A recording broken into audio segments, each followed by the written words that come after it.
Hi there, this is Karen McCourty from Local Online Hero. Now, this training system is all about how to become an excellent client service person. Because when we're talking about offline consulting, it's not just about the digital or online solutions for a client, it's also about client service. Now, client service tends to be a learned skill. Some of you watching this, or many of you watching this, may not have actually had a lot of experience with client service. It's a very learnable skill. It's just about being conscious and implementing the various, I suppose, tools and techniques that I am going to be taking you through in this particular training series. I think an overview of all of it is really for you to have the right mindset. Now, part of having that right mindset is to have a mindset that's positive and focused on offering the prospect or the client value. Now, what I mean by value is that the client or prospect feels that they're benefiting from engaging with you, whether they engage you in conversation initially, whether they agree to have a meeting with you, or whether they actually hire you, that they feel that they're benefiting. Now, value can come in the form of just information and education, offering free analysis. All of that is value. And again, it's the client that will, or prospect, that will determine whether it's valuable to them or not. You need to have that intention to offer value.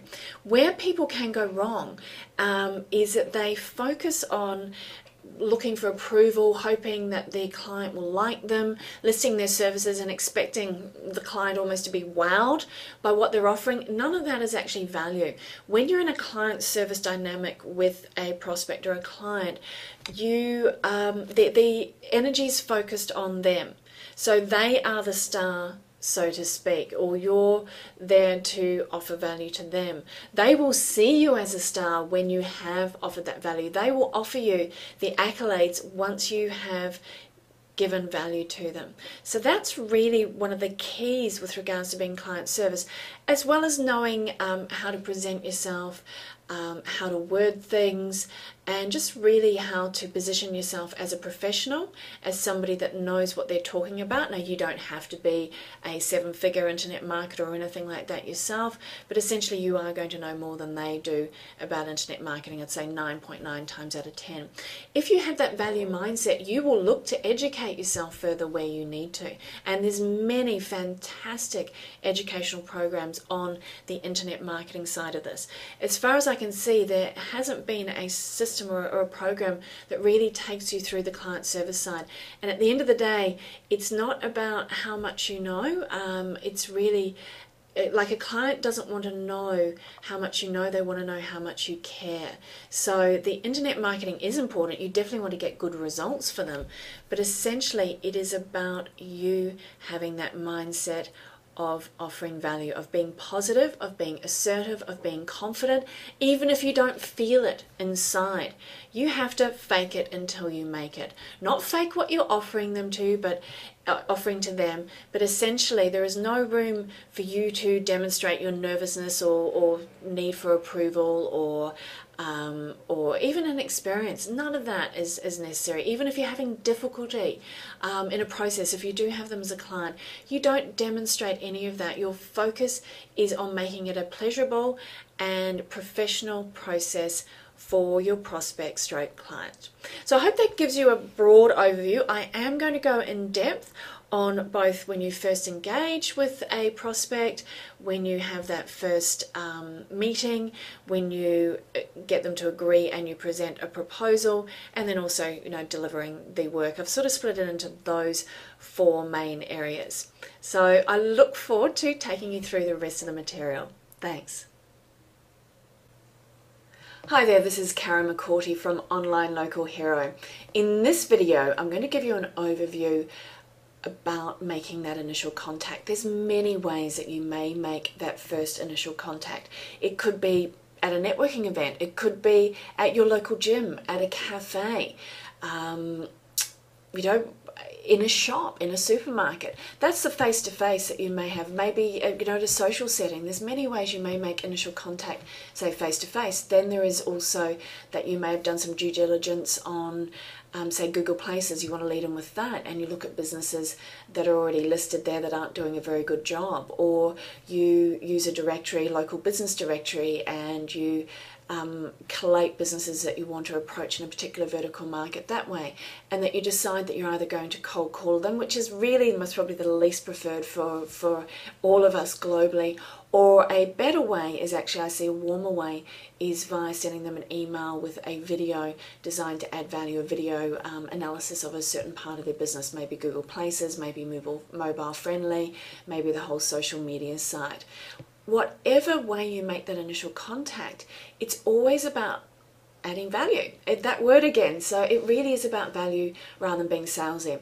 That's where I see people go wrong. They feel that they need to list their services, mention prices, or approach it in that, have I got a deal for you, or have I got an offer for you, be it in written or face-to-face. It really is about using the power of questions if you're in that face-to-face contact to elicit information, to understand their level of understanding about online marketing, their attitude to it, how their business is going, what their interests may be, whether they're really the right sort of client that you would like to take on board. And then you're looking to offer value. You can offer value in your questions that you ask, because that can be a way to educate the prospect, but not in a way like you're trying to educate them. It's really engaging them in a way that you're showing an interest in their business, and you're looking to help them with their business. And you don't say, I can help you, or I'm going to help you, or I would love to, or anything like that. You might say that down the track, but the main thing is really, again, this word value. Another part in this section that I address is getting past the gatekeeper. Whether it's a gatekeeper, whether it's a business owner, you don't need to be afraid of them. So I actually offer a variety of scripts and scenarios and everything for you to have a successful and productive initial contact, with the main aim with that initial contact is actually to get them to agree to meet with you. And in that meeting, you want to get them to agree for you to create a proposal on either a specific aspect or more greater aspects of their business, so that eventually you can win them as a client. So I hope you enjoy the content of this particular section, and I look forward to talking with you again soon. See you. Hi there, this is Kara McCourty from Online Local Hero. In this video, I'm going to give you an overview about that first meeting. So you've actually secured a meeting. So in the video before, I was talking about that initial contact.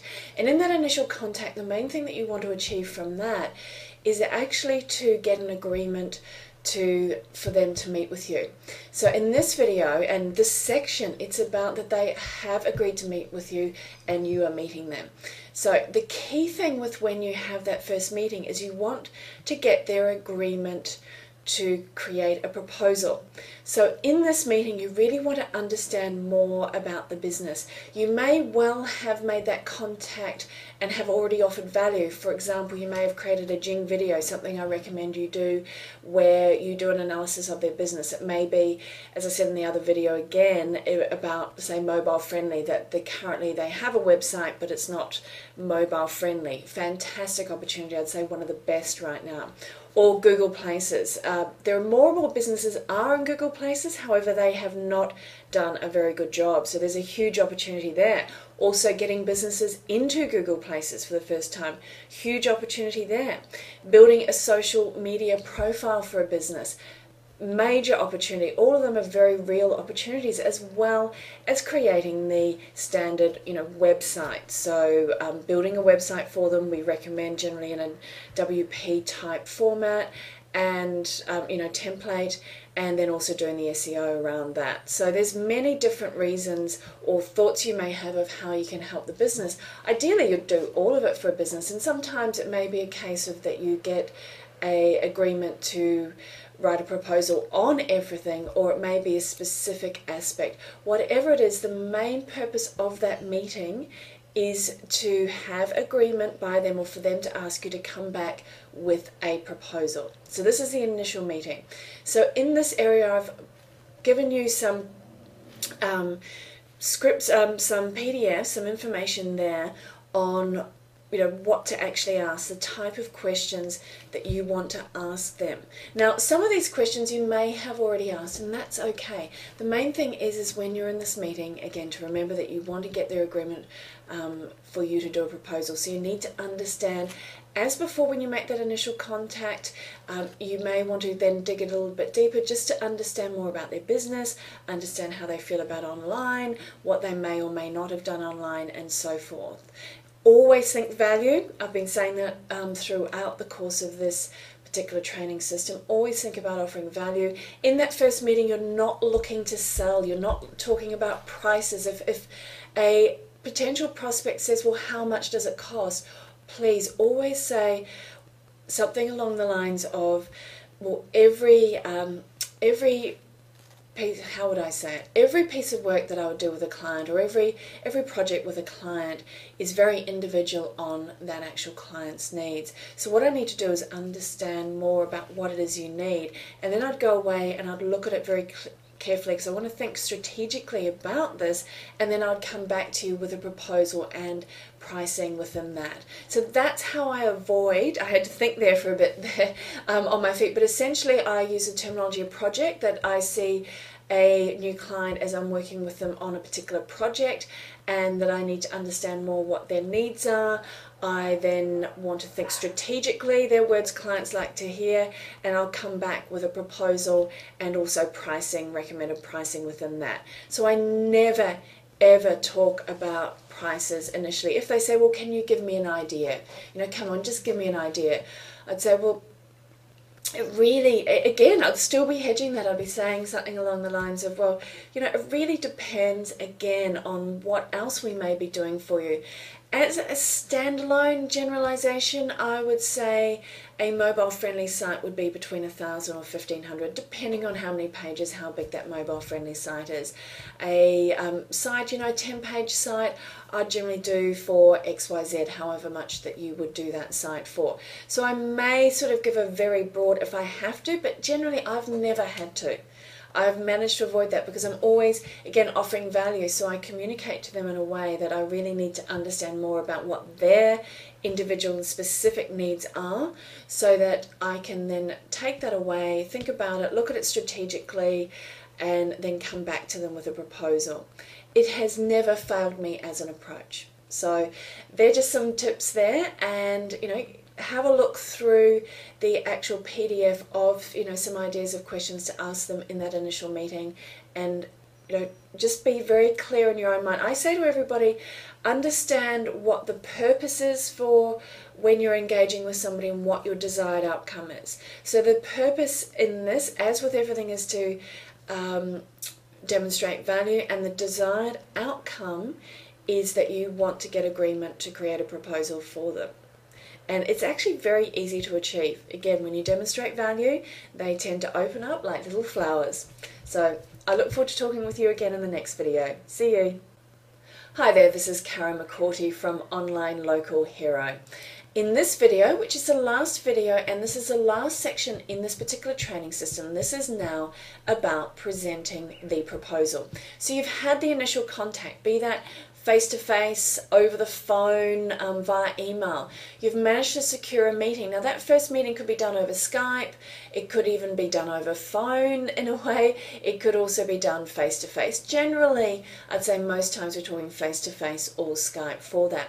Now out of that first initial meeting, you're wanting to get their agreement to create a proposal for them, without saying, please, can I create a proposal for you? So again, I've guided you on how to approach that.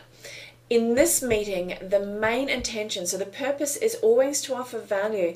The desired outcome is to convert them to a customer. So for them to say, yes, I want to hire you. Now, I will generally open the meeting saying something like, I'm very excited to have this opportunity to present this proposal to you. I think you're going to really like it. What I would ask is at the end of this meeting, once you've asked me any questions that you may have, that you give me a clear indication of whether you would like to proceed with this or not. We can, of course, work out the nuts and bolts, but I just really want to know whether this is something that you are seriously looking at doing or maybe not. So I might start like that, and again, my voice is warm, my tone, I'm not sort of saying to them, no, you have to tell me. I might be thinking it and feeling it, but essentially I want to get an idea. I want to have boundaries, with this meeting. Also, another thing I'd say is that when you are presenting, it's quite common for the client to offer, to ask questions, so that's normal, but to also say, oh yes, I like the sound of that. In fact, I would like X, Y, Z. Now, if this is not included in the proposal, very easily handled. All you need to say is something like, yep, absolutely, I could look at that for you. What you've just suggested, I haven't included in this proposal. It's absolutely doable. What I need to do is re-look at it and come back to you with a recommendation around that and the pricing for what you are thinking of. So I let them know. I'm very clear as I go through it, and I do take the lead in this meeting. I do, and this is what I'm saying when I say I'm suggesting it for you. I allow them to ask questions as we go through. If they ask something and I know it's coming up, I don't then jump to that section. I say, that's a great question. I believe I'm addressing that as we go through this proposal. So if when we get to that point you feel that I haven't answered your question, I'm more than happy to relook at it then. And they're more than happy. Now you may get the a client human nature where they want to look ahead. When this happens, I say, oh, look, I'd really appreciate it if we could just go through this proposal in the order that I'd like to take you through it. I know that I always like to know the ending first as well, but I think you'll understand the bigger picture if we could just go through it section by section. So again, I ask for what I want. I say it nicely, warmly, and still quite assertively. So I'm always, and with that, always looking to offer value. This proposal is about providing solutions for them that are going to help their bottom line. As I've said before in another video, generally most clients want to get more customers into their business, so focusing on that. I've just recently done a proposal where the main focus is actually for market leadership, so slightly different there. So again, that's based on listening to the customer rather than assuming.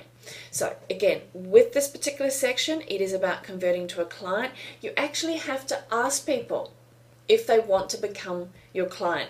Not using those words, but like I suggested before at the beginning, then at the end I might say something like, once questions have been completely finished or exhausted, I might then say to them, great, well, you've asked me some great questions. I believe I've answered them.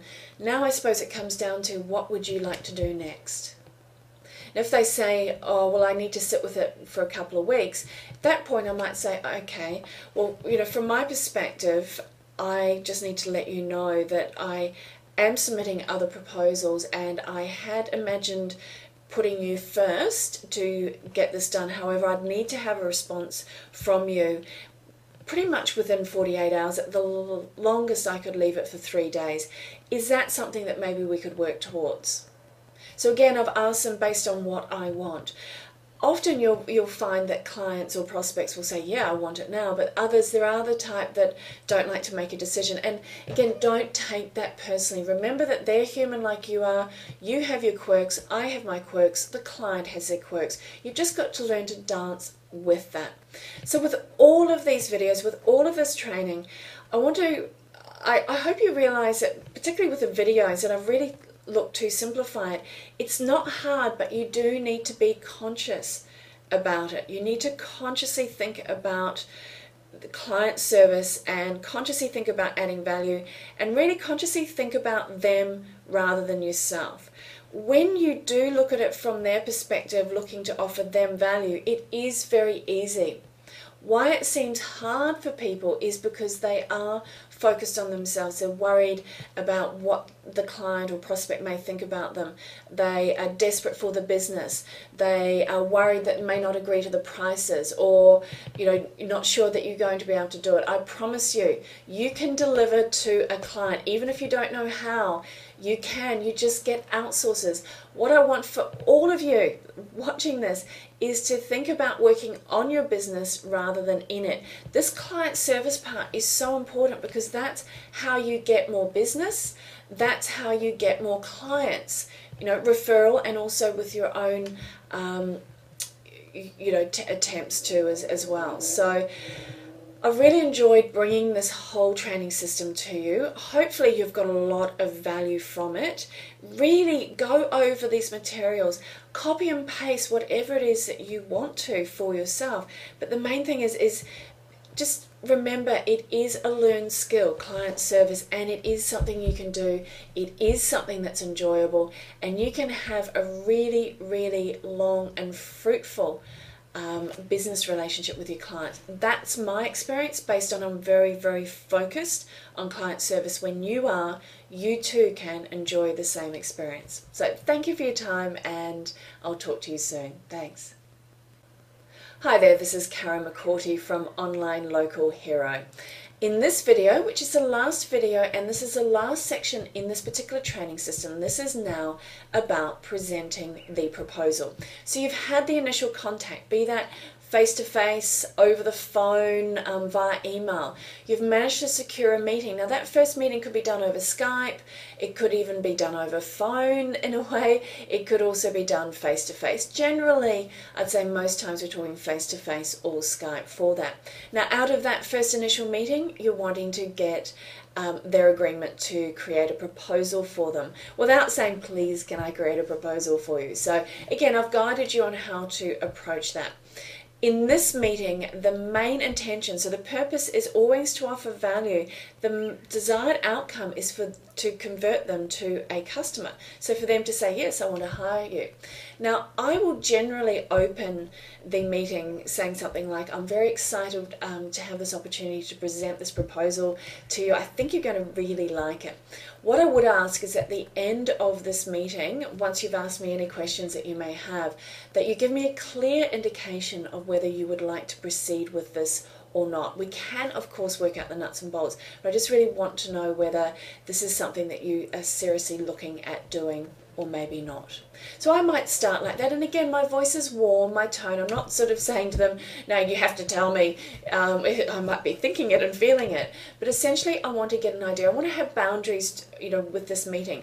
Also, another thing I'd say is that when you are presenting, it's quite common for the client to offer, to ask questions, so that's normal, but to also say, oh yes, I like the sound of that. In fact, I would like X, Y, Z. Now, if this is not included in the proposal, very easily handled. All you need to say is something like, yep, absolutely, I could look at that for you. What you've just suggested, I haven't included in this proposal. It's absolutely doable. What I'd need to do is re-look at it and come back to you with a recommendation around that and the pricing for what you are thinking of. So I let them know. I'm very clear as I go through it, and I do take the lead in this meeting. I do, and this is what I'm saying when I say I'm suggesting it for you.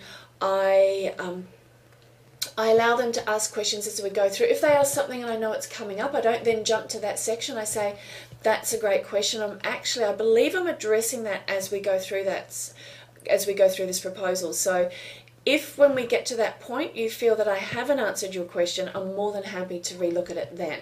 And they're more than happy. Now you may get the a client human nature where they want to look ahead. When this happens, I say, oh, look, I'd really appreciate it if we could just go through this proposal in the order that I'd like to take you through it. I know that I always like to know the ending first as well, but I think you'll understand the bigger picture if we could just go through it section by section. So again, I ask for what I want. I say it nicely, warmly, and still quite assertively. So I'm always, and with that, always looking to offer value. This proposal is about providing solutions for them that are going to help their bottom line. As I've said before in another video, generally most clients want to get more customers into their business, so focusing on that. I've just recently done a proposal where the main focus is actually for market leadership, so slightly different there. So again, that's based on listening to the customer rather than assuming. So again, with this particular section, it is about converting to a client. You actually have to ask people if they want to become your client. Not using those words, but like I suggested before at the beginning, then at the end, I might say something like, once questions have been completely, finished or exhausted, I might then say to them, Great. Well, you've asked me some great questions. I believe I've answered them. Now I suppose it comes down to what would you like to do next? And if they say, oh, well, I need to sit with it for a couple of weeks, at that point I might say, okay, well, from my perspective, I just need to let you know that I am submitting other proposals, and I had imagined putting you first to get this done. However, I'd need to have a response from you pretty much within 48 hours. At the longest, I could leave it for 3 days. Is that something that maybe we could work towards? So again, I've asked them based on what I want. Often you'll find that clients or prospects will say, yeah, I want it now, but others, there are the type that don't like to make a decision. And again, don't take that personally. Remember that they're human like you are. You have your quirks, I have my quirks, the client has their quirks. You've just got to learn to dance with that. So with all of these videos, with all of this training, I hope you realize that, particularly with the videos, that I've really look to simplify it. It's not hard, but you do need to be conscious about it. You need to consciously think about the client service and consciously think about adding value, and really consciously think about them rather than yourself. When you do look at it from their perspective, looking to offer them value, it is very easy. Why it seems hard for people is because they are focused on themselves. They're worried about what the client or prospect may think about them. They are desperate for the business. They are worried that they may not agree to the prices, or you're not sure that you're going to be able to do it. I promise you, you can deliver to a client, even if you don't know how. You can. You just get outsourcers. What I want for all of you watching this is to think about working on your business rather than in it. This client service part is so important, because that's how you get more business. That's how you get more clients, referral, and also with your own, attempts to as well. So I've really enjoyed bringing this whole training system to you. Hopefully you've got a lot of value from it. Really go over these materials, copy and paste whatever it is that you want to for yourself. But the main thing is just remember, it is a learned skill, client service, and it is something you can do. It is something that's enjoyable, and you can have a really, really long and fruitful business relationship with your clients. That's my experience, based on I'm very, very focused on client service. When you are, you too can enjoy the same experience. So thank you for your time, and I'll talk to you soon. Thanks. Hey there, Karen McCourty from Online Local Hero. Now, on this particular video, I'm going to take you through this asking for and being paid. Now, this is something that can freak people out. I know that when I went from earning, fantastic money in corporate to working for myself, and it was a real driver for me too, I got completely stuck with, charging. And I always thought I had a relatively good opinion of myself and valued myself, but it freaked me out. So I really do appreciate if it's freaking you out. The key thing is that you have to work through that, because other people aren't going to value you if you aren't valuing yourself, and you won't get paid. So you need to put that value, because I've put here, unfortunately, human instinct. If they could take everything for nothing, most people will, and you don't want that. That's not going to help you in any way. You can do pro bono. I have, and I have students who have. It can work fine. A word of caution here, that you really do need to have clear boundaries, because really paid clients generally are a lot more, or a lot easier to deal with than pro bono. Pro bono tends to not value that they're getting it for nothing, and then they expect more and more, and I've actually seen them get a bit snaky if you don't seem to be willing to give them over and above what you've already offered to them. So it's very important that you have clear boundaries if you are giving pro bono, exactly what that means, and also say that this will be a one-off, and in future you would then be looking to charge. So just, you might want to do it for your own confidence, but really what you're doing is of such value, you can begin to charge right away. And, how do you get paid? Well, the key thing is that you ask to be paid. So I always, and I've got here in conversation, I will ask the prospect that I want to become a client, what would you like to do next? And then, is this something you'd like to go ahead with? And, we hope that they say that.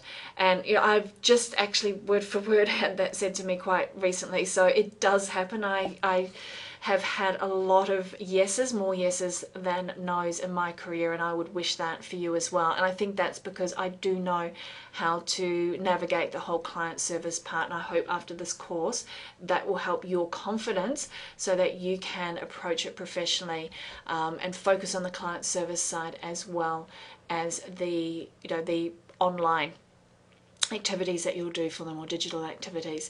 So I make it very clear here, my payment terms, receive, basically I do not start working until I get that 50% in the bank, and I make that clear, and I don't say it like I won't start working until I get 50%. I say we can start as soon as I receive the 50%. And then I might reiterate later on in the conversation, when that 50% is in my account, I will I'll be starting, and I'm very, very excited about that.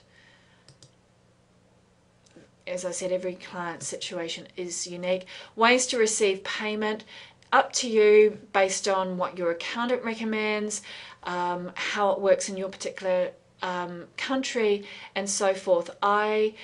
I've had recommendations by my client accountant, which I follow, and I prefer EFT straight into my bank account. When I'm dealing with international clients, I do invoice by PayPal, and I'll create videos like a Jing video like I'm doing for you here, to demonstrate how to set that up if they need that. But I've never had an issue. In this country, we don't tend to use checks. Many years ago, when I was focusing more on the brand marketing, consulting and coaching, it was like I'd take checks then, but very much moved into EFT because I found that a lot more conducive to getting paid sooner. Same with PayPal as well. So just hopefully that will give you an insight on how to go about payment, but you essentially do have to ask. And again, you are a professional, so position yourself as that, and don't be afraid to ask for payment. I understand how it feels, but the only way to get paid is to ask. Hi there, Carrie McCourty from Online Local Hero. Now, with this particular document about client checklists, this is very much, as I've put there, for your benefit. This is something that you do. I do not tend to sit there with a form or hand out a form. These are questions that I like to determine for myself to ascertain whether it is a client that's worth my time. Now, it may be something that I ask these questions in conversation, it could be via email, and then some of them are actually for me to work out myself. So just taking you through what each one means. So the price of their product or service. So if they happen to be selling a physical product, what is the price for a customer to that they would have to outlay to get that product, like a TV set, say. And then service, if it was something like an accountant or a lawyer or fencing or something like that, just generally what the average price. Now, a lot of businesses have a variety of prices, so if I'm speaking with a prospect, I might say, look, what would be the average price of your service? So that may be a question I would ask them via face-to-face or email, if that's how I'm corresponding. And again, always be flexible, as long as you are working to get the information that you need, because you need them to help you to help them. And again, I might say that in my wording. If just recently I was liaising with a prospect in a different city, and they wanted to have some email contact, and they were really keen for me to, get started. And I said, so I just emailed and said, really excited about creating a proposal for you. In order for me to best be able to help you, would you please be able to help me with answering these questions? Not an issue with that. It's a monthly turnover of the business. So this is like turnover, what they bring in. This is not profit, this is actual turnover. I may actually, focus on one or the other. Turnover, businesses often are more comfortable with saying that. Again, that's up to you to sense, what to ask about. I find that even if I ask profit, sometimes they'll talk to me in turnover. That's fine, just gives you an idea. Current marketing spend, I might be asking that question casually if I'm speaking to them. So, what are you spending at the moment on your marketing? And then I might even say, what are you doing? What's, marketing activity are you doing? Here, what is their business's profit margin? I find that bigger businesses are okay with that. Smaller businesses may be a bit more cagey, but don't stress too much about that. When I say cagey, they're not going to get mortally offended. They are business professionals, or you would hope they are, and if they're not, you don't want to be having a bean of them run quickly. Who is the decision maker? This is important for you to ascertain.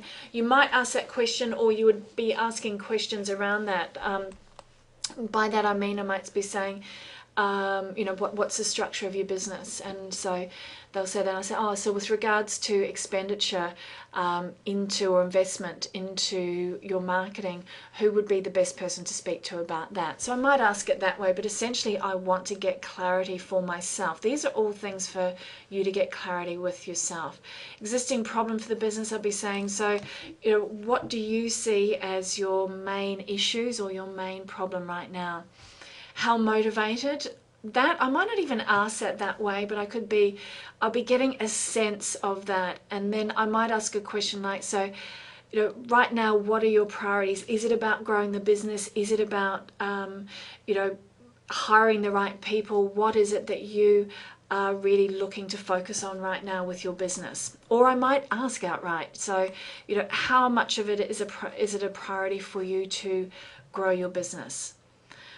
Again, what is their budget to support that growth? It could be also current marketing spend. Those two could interlap.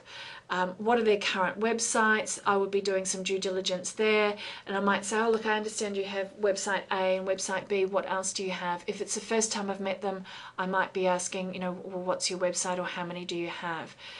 What are they doing currently online? I think that speaks for itself. These two you would be doing yourself, traffic estimates, and also competition. So again, this is just to give you a feel, because not all clients are created equal. You put the same amount of time and energy into one client as you do another.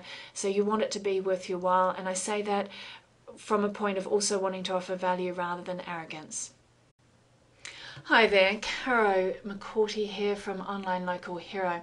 I wanted to actually walk you through this particular document because pricing is often a question that I get asked a lot about. So I've given you this as some what I call rate card prices for you to work with. Now, what you end up charging is completely up to you.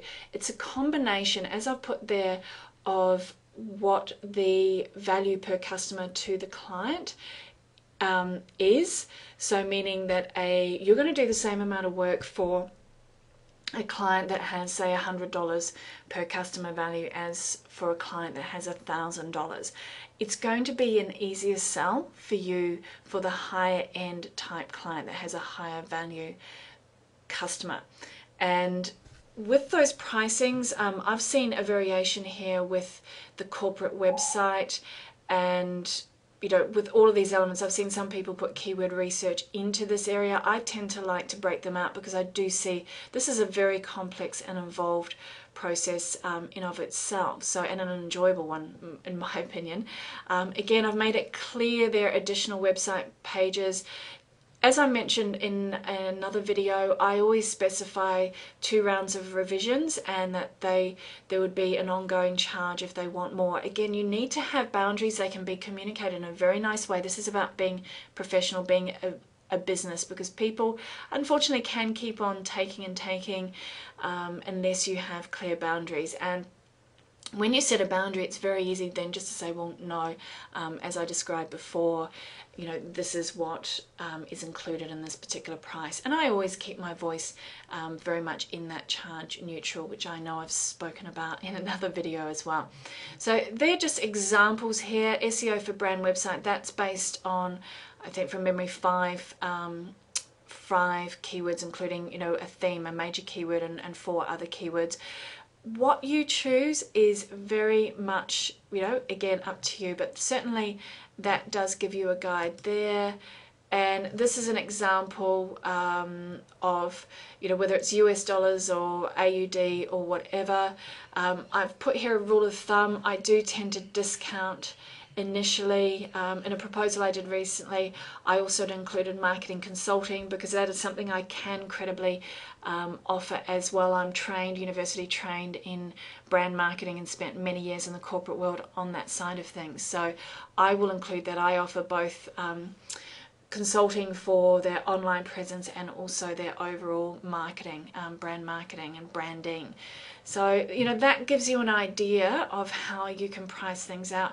What you choose to charge, again, is up to you. You know, work it out yourself and really get comfortable, because these are prices that I'm comfortable with charging. You may not be, and that's okay. That could just simply be a case of more experience. So certainly look to outsource, because I would always recommend that your focus is better on building the business rather than actually delivering the work. Certainly when you outsource, there is project management involved by you, which is, again, something I personally find quite enjoyable, as opposed to having to work in the business as well. So hopefully this will be a good basis for you all. And again, it always depends on the value per customer to the client, and also how you value yourself. Talk to you soon. Bye. Hi there, Cara McCourty from Online Local Hero. Now, I wanted to take you through upselling to more services, because there really is so much opportunity with a client to get more business from them. Now, I'm saying that, and please don't be attached that they absolutely have to do more business with you.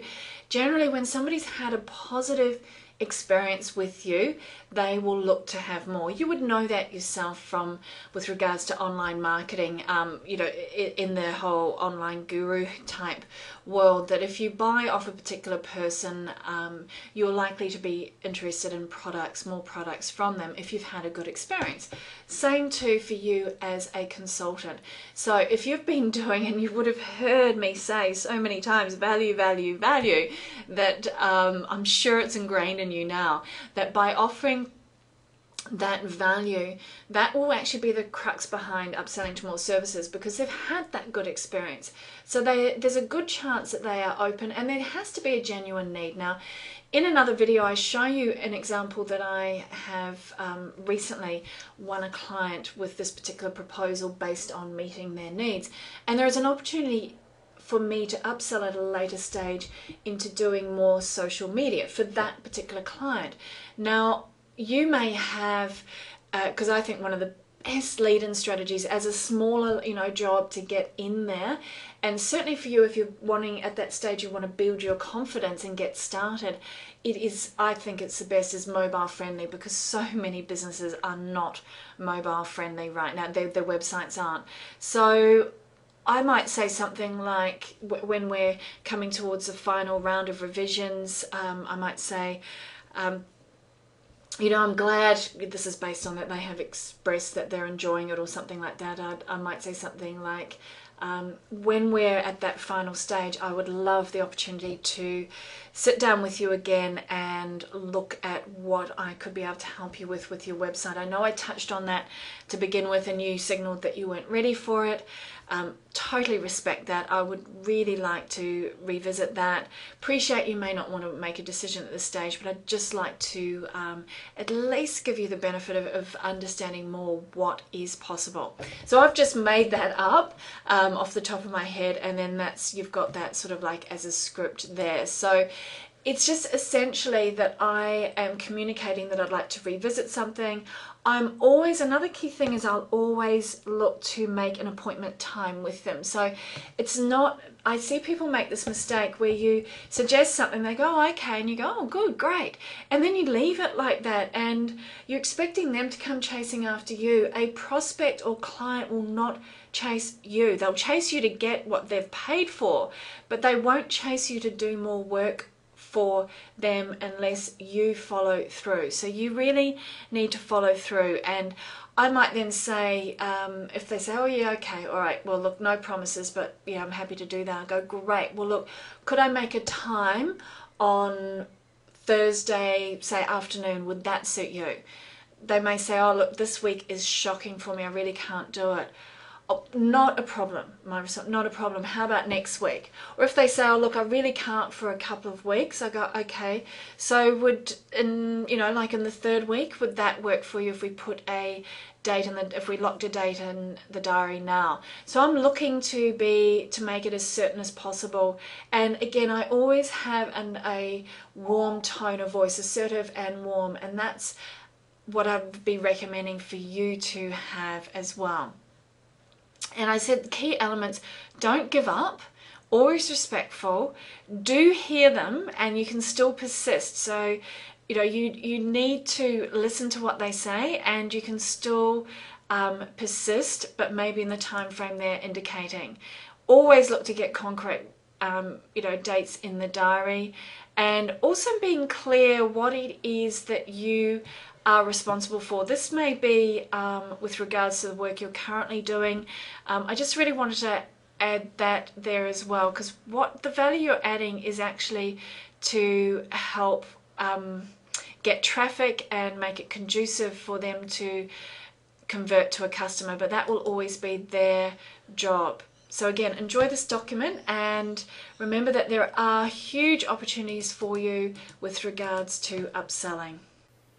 Hi, Caro here, and you'll see in this frame a video that I'll be playing for you very shortly. I wanted to show you an example from a fellow customer just like yourself, and really what you can create. Now, this was their first time doing any form of Jing videos. It was probably like for a lot of you watching this now.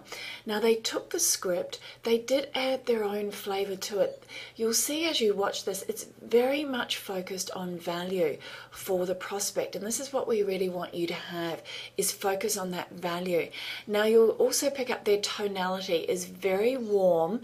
It's not trying to be salesy, it's not trying to get them to like them. It really is about being focused and showing them the key thing, which is basically that their website is not good from a mobile friendly perspective. Now, always with any video, whatever you do a Jing video for, remember it's like the whole website, one task, or one page, one task. It's also one video, one job, so one focus in that video. So this focus is for mobile friendly. You can use a script that we've supplied you for any type of lead-in that you may be doing. You'll see that there's a lot more strategies in the actual website for you to implement. This one now in this video is focusing on being mobile friendly, which really we're finding one of the most powerful lead-in strategies right now. So really watch this, critique it, and then get out there and start practicing your own. You've got a list of do's and don'ts, so very clear about what does work and what doesn't work. And Tia's video here is a fantastic example of what you too can produce for your prospects. Enjoy. Hi, my name is Tia, and I found your website while doing a search on Google. First off, let me start out by telling you what a really attractive site you have, and I hope you're getting the value from it that you expected. And value is actually the purpose of why I'm contacting you today. As you're probably already aware, more and more people are using their mobile phone to search for information on the internet. In fact, for every person that owns a computer, there are 4 that use their mobile phones to find you online. Let me just show you a few stats on mobile phone usage just so you can see exactly what I mean. In this report compiled by Online Marketing Trends, we get a snapshot of just how powerful mobile internet is becoming. It's expected that U.S. sales of smartphones to grow from 67 million in 2010 to 95 million this year. Also, sales of smartphones are about to exceed those of PCs. As far as what people are using mobile search for, this recent Mobile Search Insights study shows 84% look for local retailer information, which includes phone, address, or business hours. So having a website that is mobile friendly is really becoming an absolute must. Let me show you quickly how your website is being seen by mobile visitors. This is what it looks like on a very popular model of BlackBerry cell phone. As you can see, the important information that you would want your customers to see is not really readily available to them, and they kind of have to scroll around to find exactly what they're looking for. And here's an example of a well-designed mobile-friendly website. While it looks very simple, you can see everything is clear and easy for the user to find. And it's set up with icons that are clickable and are easily identifiable. It's important to note that people searching on a mobile phone have different needs than those that search on a computer. They are typically on the go and they want quick information like contact details, location, or business hours.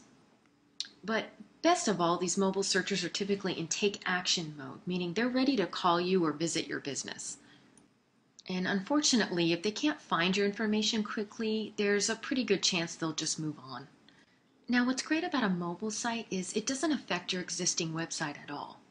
What happens is, once a mobile browser is detected, it'll just automatically switch to the mobile version, so those visitors can find the information that is most important to them. I'd like to offer you a chance to get your own mobile-friendly version of your website, so your mobile visitors can easily access your information and become your customers. If you call my office at 386-506-7700, you'll be eligible for my 50% off discount on a mobile website package. However, this is only available to the end of the month, so be sure to get back to me right away. I look forward to hearing from you soon, and if you have any further questions, please don't hesitate to call me. I am more than happy to answer them as well. Thank you for your time.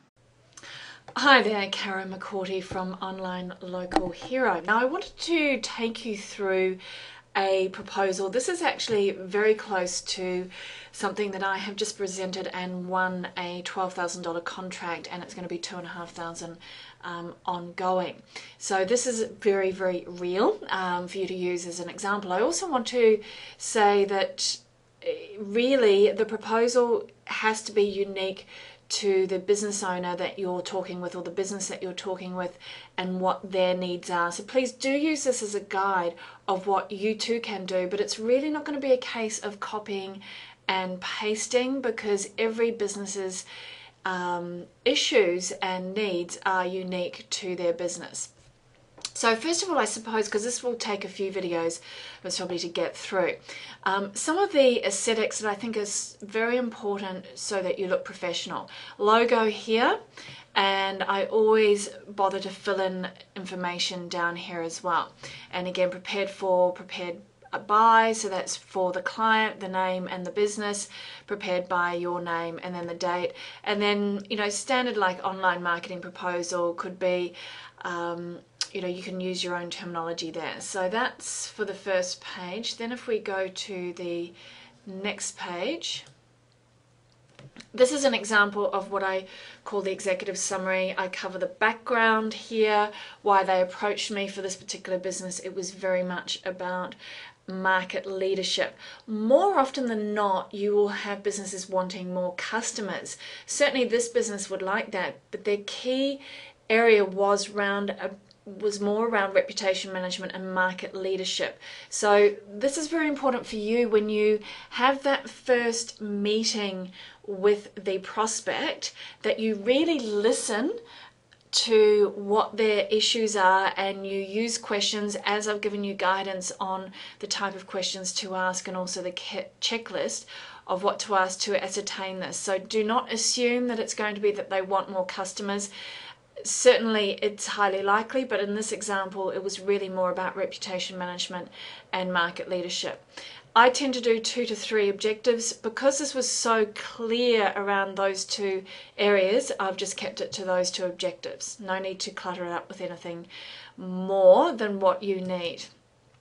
Here I actually have quite a few strategies, because this particular prospect that's now my client had made it very clear that they felt they needed a complete online presence. So I was invited to give them basically everything I thought they needed based on my conversation with them and understanding their issues. Now I also heard them say very clearly that they wanted to do it, I suppose, piece by piece or stage by stage. So again, when I was briefing this in, I acknowledged that and I said that in this proposal I am taking you through all the elements that I think you need, and then I promise you, because I heard you say that you get overwhelmed if it's just too much in one go, I have separated into stage by stage. So again, it's very important for you to demonstrate that you are hearing the client. So these are examples here of strategies and benefits. And the first thing here is keyword research. So started working out what the keywords are. So I will do a little bit of research before I actually write the proposal, but for me to spend my time really going into it, I will also, that is billable time as well. So this is a strategy, and then this is the benefit, meaning what that will mean for them and what that will mean for their business. So I'm coming to the end of the first video, and I will carry on and do some more videos on this.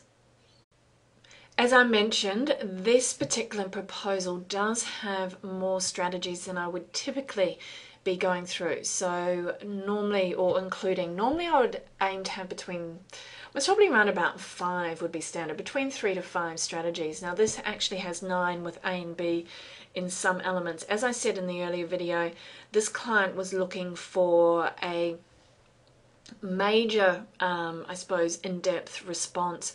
They felt that their business had no online presence and they really knew that they needed it. And at the same time, as I said in my other video, it was important because this could be very overwhelming. There's 9 different strategies. I acknowledged as I was presenting the proposal back to the client that I would be making it my recommendation when we got to that part would be to put it into stages, so that to acknowledge that they prefer to work in, their actual words were blocks, to work in blocks. So again, I really listen to the terminology that a client uses and will use that same terminology back to them when I speak with them. So that's not to mimic, it's very different. It actually helps you build rapport, which is very, very essential with client service. So next page.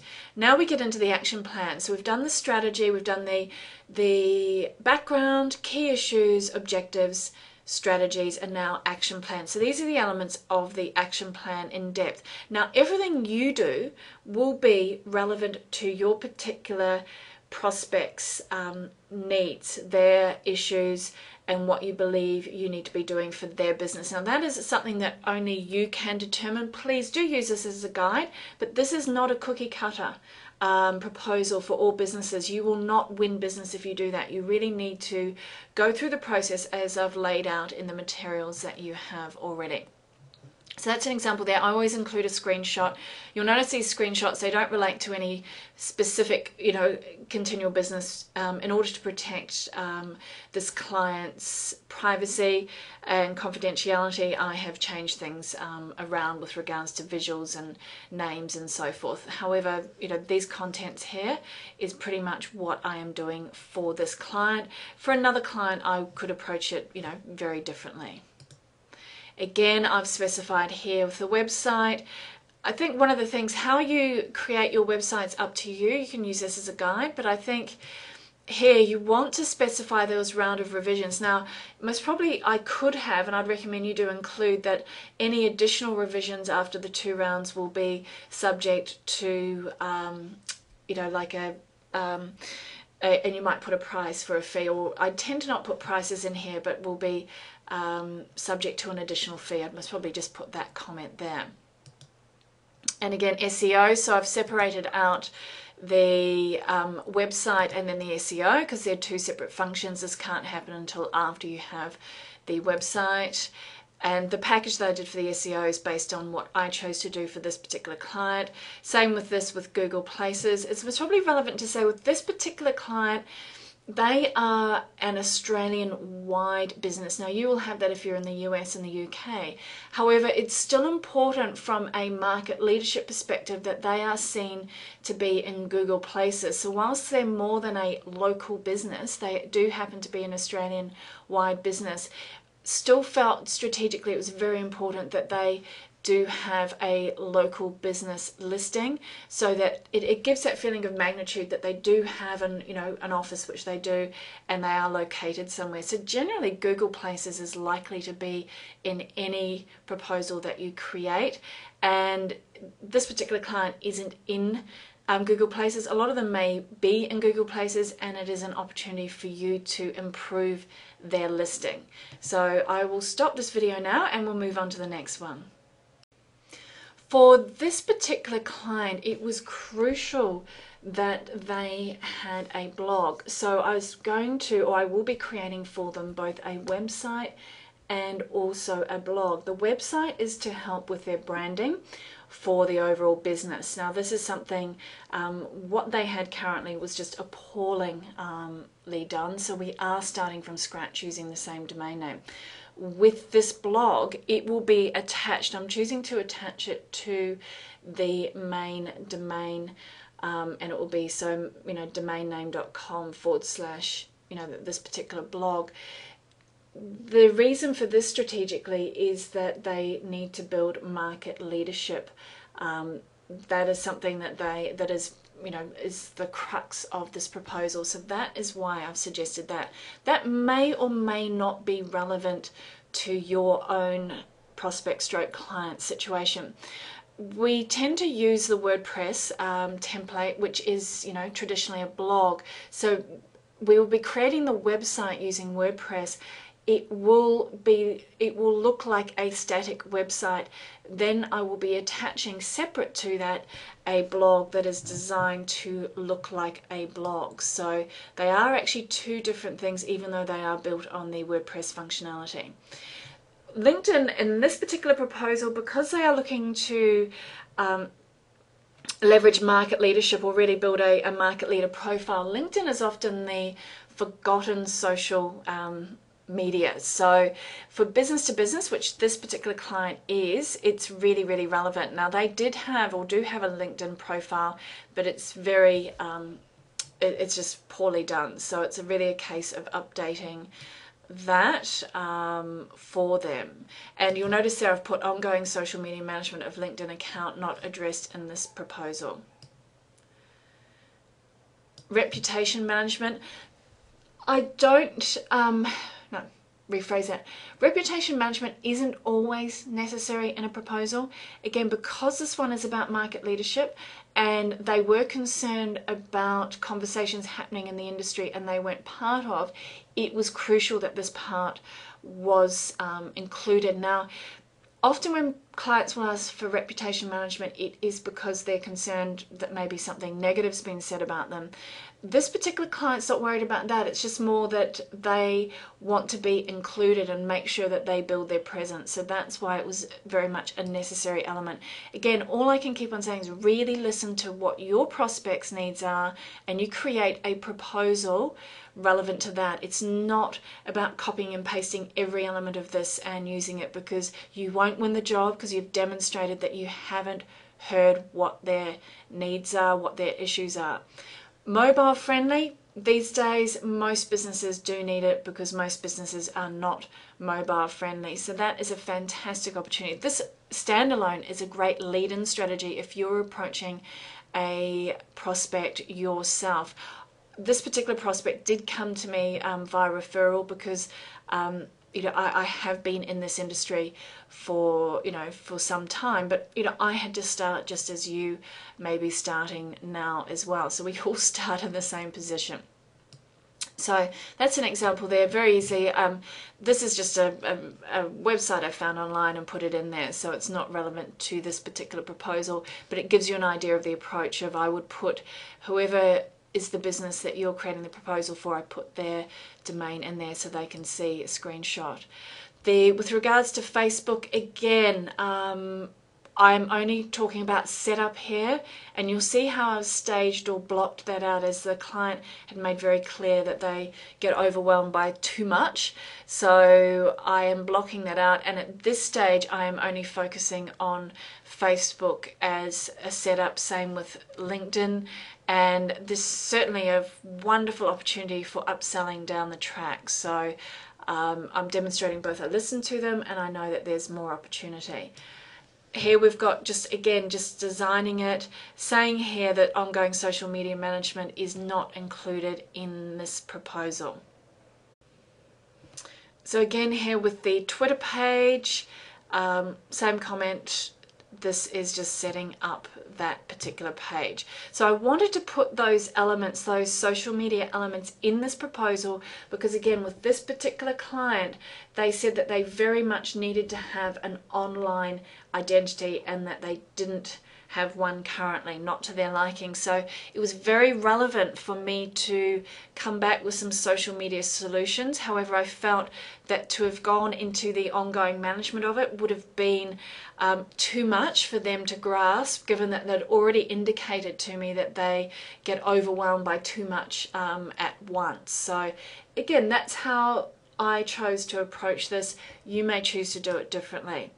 I have taken out prices here because it's really specific to this client, and you do have already another document with some ideas on pricing. You need to work that out yourself. Certainly you've got a guide to go on. It really depends on the individual client and what the value is for that client per customer to them. So certainly one that has works at the higher end, i.e. charging $1,000 plus for their product or service, you could be using the prices that I have quoted you in another PDF document as an idea, as a guideline. But really, I work them all out myself. You need to work them out based on, your client's needs, your client's positioning, and what you believe you can credibly do the work for. I outsource everything. There's still management time with that. So you'll see that there, and then if we go to this as well. So this page here was just everything. So this was in Australian dollars, done them for US dollars. We have GST in Australia, US you don't, UK you have that. So I just listed them all out here. Now I expect at this point the client to think, ooh, that looks expensive, and that's a good thing, because I then, when I get to this, I have actually done the stage 1, stage 2, and for this client, stage 3. Now, what I also do in these proposals is, now this particular fee, I then put a strike through it and said that that was complimentary. So, there's a discount there. For the website, I also discounted that particular website. And I discounted, I think, one other. Oh, and reputation management, which is an ongoing, I discounted that. Why I did also was because I wasn't certain with this particular client how much management they would need. So I didn't feel comfortable charging my normal price for that, because I thought, well, as much as I openly would say that I charge, I value my services, I just felt like I'd rather err on the underside with this particular element. And again, this was to sweeten it, to show that, and there was a significant saving there, because my consulting now, again, I am a marketing consultant, and and this is to do with brand marketing, so different to online marketing. So I did that there. I didn't do any discount, but it was a monthly. This won't really come into playing until we've set up all of this, but reputation management will start once we've set, as we're doing all of that as well. And then stage 3, based on, they may say, look, let's leave that to later, that's fine. But certainly stage 4 would be ongoing social media management. But you can see with this particular client, there was a lot that they are looking to have done. And yes, your question is, did they agree to it? Absolutely. And then I've split it out terms of payment. Now generally here, and I'm going to need to speak more quickly, always 50% first up. For ongoing monthly services like SEO, they have to pay in full to begin with. And again, I make it very clear, I'm always very clear with my boundaries, Monday to Friday, 9 to 5, and then the contact, I give them my mobile. And I'm very, very responsive on email, and I advise clients that generally within 24 hours, or I'll advise them if it is likely to be longer and it doesn't include working weekends. So I hope you've found this talk through and these 4 videos very useful. Thank you.